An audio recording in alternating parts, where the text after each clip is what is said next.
Undercover boss buys breakfast. Freezes when waitress says she fainted from hunger. Yesterday, some mornings don't begin with sunlight, but with a hunch that demands confirmation. 6:07 a.m. Early in the week, a cold morning breeze swept down a quiet street. Sunrise Diner, a small suburban branch, had only been open for just over 10 minutes. The restaurant lights spilled onto the damp sidewalk, still wet from last night's rain. Inside, the soft hum of the espresso machine mingled with the scent of pancakes beginning to drift through the still empty space. A man walked in, wearing a worn khaki jacket, a low-brimmed cap, his steps calm, as if simply looking for a quiet spot to jot down morning notes. The opening shift staff didn't pay him much attention, just another early customer who seemed to prefer simplicity and silence. But in truth, he hadn't come for breakfast. Michael Carter, 50 years old, founder and CEO of the Sunrise Diner chain, was now sitting inside the very diner he helped build from day one. No one recognized him, and that's exactly what he wanted. In recent weeks, Michael had received a string of anonymous emails, not angry, not lengthy, just a few short lines. "We do real work, but our real names don't show. Tips don't go to the right people. Sometimes they go to no one. Whoever runs the POS gets paid twice." According to internal reports, this branch was labeled as stable revenue at a safe level, no notable customer complaints. But the rate of silent resignations and unexpectedly high new hire frequency told another story. Michael didn't trust the statistics this time. He trusted his own eyes.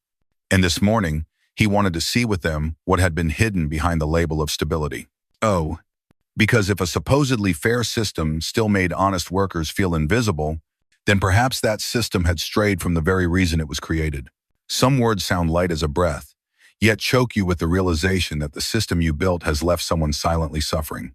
Michael chose a table by the window where the morning light was just enough to observe everything happening in the diner, but not enough to draw attention. A few minutes later, a young woman approached. Her name was Anna, embroidered neatly on a pale metal name tag. Her face was thin, skin pale, eyes smiling but avoiding direct contact. She moved quickly, politely, remembered orders with precision, without writing anything down. But what caught Michael's attention more than her skill was the way she smiled, as if trying not to show how exhausted she really was.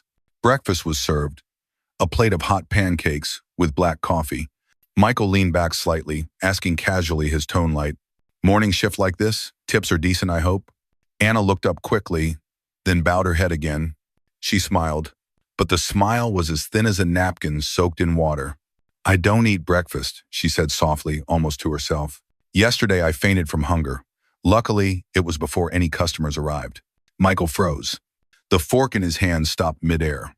The coffee steaming in front of him suddenly felt thick. This wasn't a complaint. No bitterness, no blame. It was just a fact spoken so lightly, it made it even more devastating. And to Michael, her answer felt like a slap in the face. This was no longer about productivity, not about customer satisfaction ratings or operational metrics. It was a silent accusation that the system he once believed to be transparent, decent, fair, was letting a real worker collapse from hunger right inside a space designed to nourish.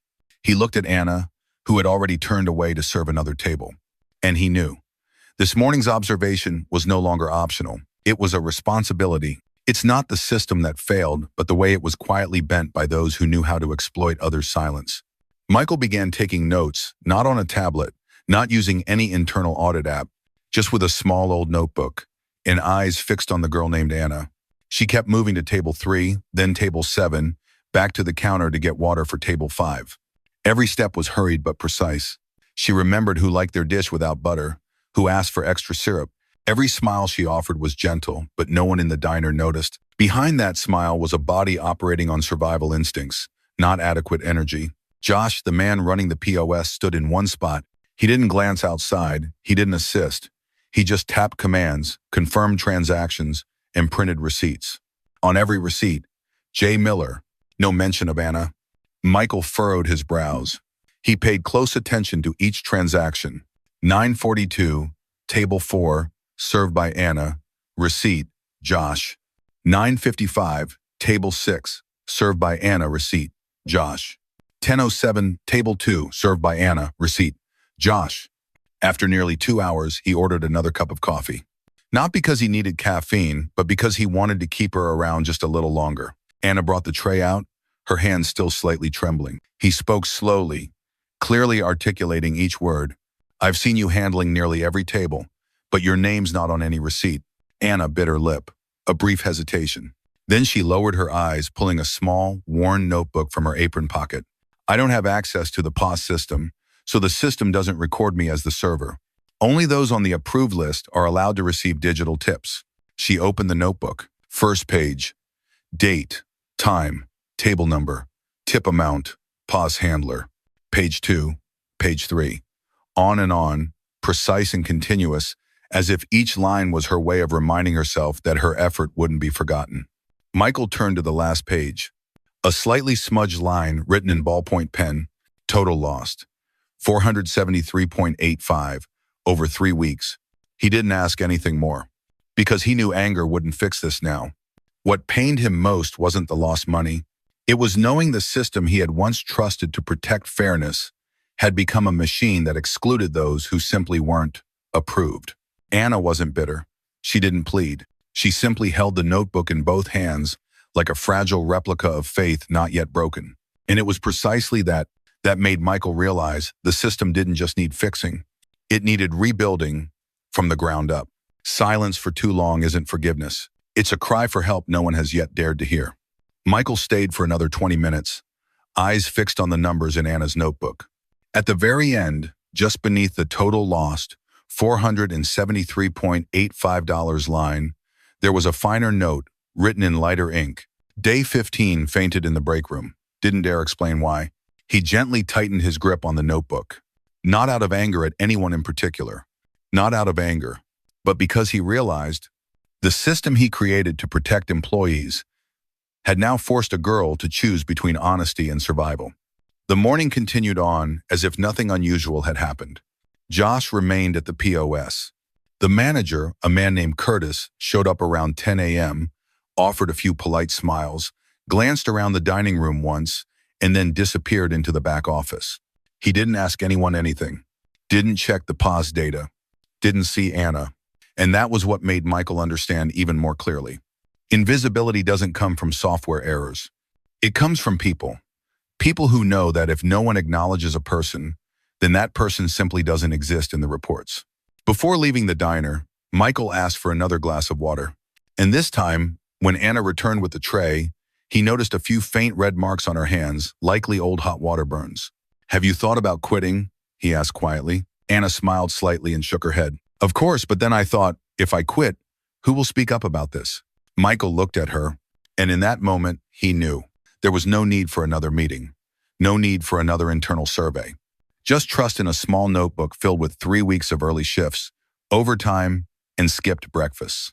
Because sometimes, justice doesn't live in a 40-page report.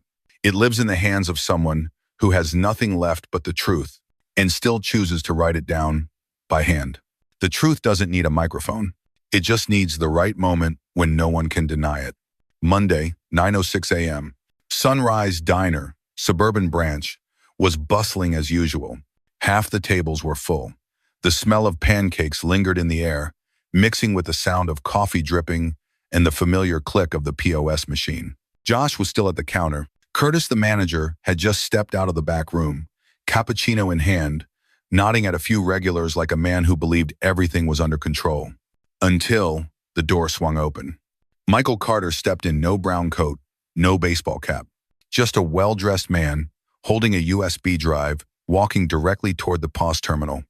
Excuse me, everyone. Today, I need this system to replay a bit of memory.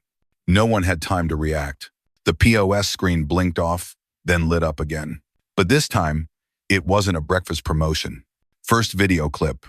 Anna, hair tied back, holding a tray, places orders, pours water, bows slightly to thank the customer at table 5. Then Josh walks out from behind the counter, swipes the card. The system displays, Yamila, 5,2 tip. Next audio clip. Curtis' voice low, clear, almost mocking. If you want to receive tips, you've got to be on the list. Not on it? Well, tough luck. Final clip. Security footage from the break room. Anna sits silently on a plastic chair, opens a cup of instant noodles, pours hot water from a personal kettle, and stirs with plastic chopsticks in silence. A sign on the wall reads, "Keep the break room clean, no eating during break time." But she had no other choice. No applause. No whispers. Only silence, heavy and drawn out as if every person in the diner had just witnessed something they could no longer ignore. Michael turned back. His voice wasn't raised, but it was firm. "I didn't build Sunrise Diner for someone to faint from hunger in the middle of a shift." He looked at Curtis. "You, the one entrusted with oversight, used your authority to decide who deserved to be acknowledged." Then he turned to Josh. "And you, entrusted with managing the pause system, used it like your personal safe." One nod. 2 sealed envelopes were handed over by the internal review team. Curtis Hale, contract terminated, effective immediately. Josh Miller, pause access revoked and relieved of duty. Michael turned to the staff and customers in the diner. "From today forward, all tip transactions across the Sunrise Diner chain will be recorded in real time to the right person for the right effort. No one who does their job right should be surviving on instant noodles. No one who is decent should be erased from the system just because they weren't on a list." And in the corner by the counter, Anna, once bowed low because she was left unacknowledged, now stood with her head held high, hand gently gripping her apron, as if holding on to something that had just finally been returned to where it belonged.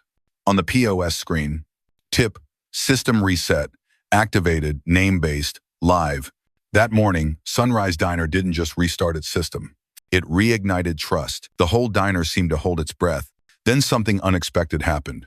An elderly gentleman at table 2 quietly stood up. He pulled out a $5 bill, walked straight to the counter, and placed it on the tray Anna hadn't yet cleared. "This is for the one who actually served me this morning." Moments later, a young woman from table 4 stepped forward, then a couple from the corner table. Each one, without saying much, simply placed their tips directly into Anna's hand. Anna stepped back, overwhelmed. Her hands trembled slightly, and tears welled up, not because of the money, but because for the first time, her effort was recognized without needing a receipt to prove it. Michael stood in silence, his eyes reflecting something deeper, not the anger of a CEO, but the quiet anguish of someone who had once built an entire system and forgot to check if it still had a heart. He stepped closer to Anna, speaking softly just enough for her to hear. "Starting tomorrow, you won't need that notebook to track your effort anymore. You'll be overseeing the new tip-sharing system in this region, to make sure no one ever has to write down their worth in silence again." Anna nodded. She couldn't speak in that moment, but in her eyes it wasn't simple gratitude that shone through. It was determination. No one else would go through what she had endured. And on the POS screen, below the words, "Tip system reset, activated," a new line slowly appeared. Real names, real work, real respect.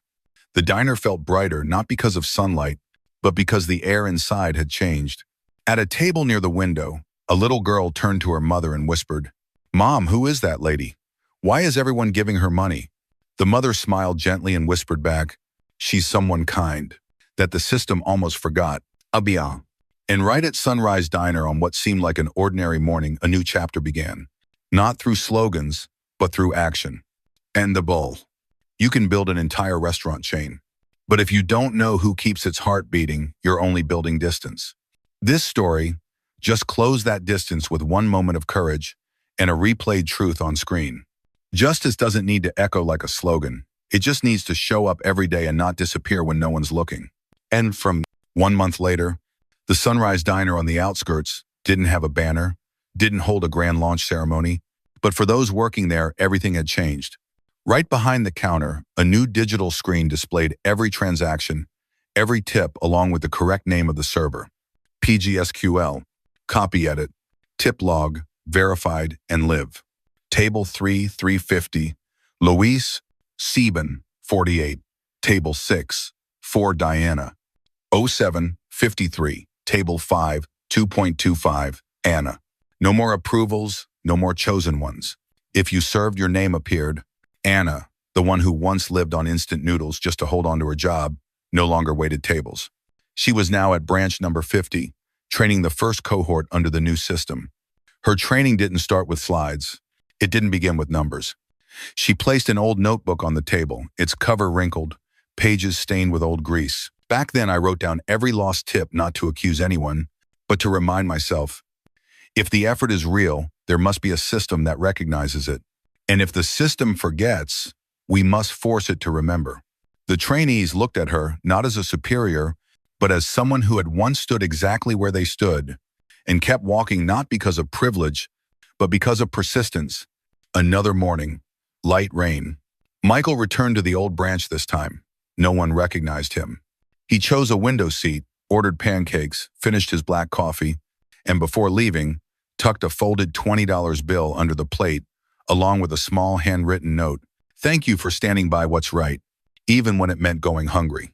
Anna found it after her shift. She didn't need to write it down anymore. She simply folded the note and tucked it between the old pages that had once witnessed the worst. Because now the system no longer turned its back on the kind-hearted. A few weeks later, at Sunrise Diner's annual internal conference, when asked, "What keeps you committed to this industry after everything you've been through?" Anna didn't read a speech.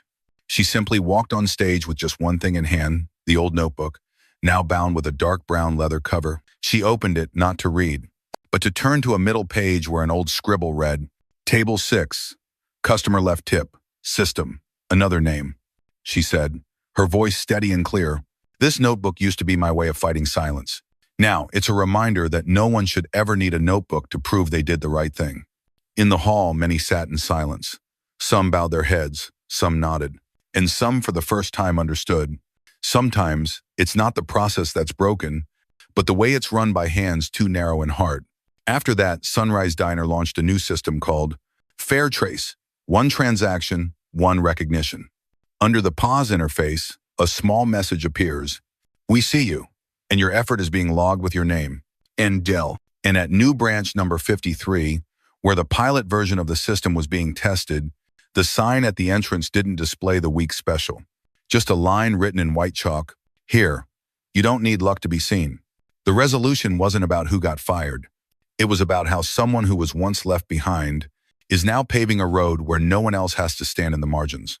Justice doesn't come from promises. It comes from actions small, specific, and timely. A company doesn't need to be perfect, but it must be brave enough to look back and correct when the truth speaks. Because kind people don't need praise. They just need a system that doesn't enable injustice and knows when to say, "I see you," at the right time.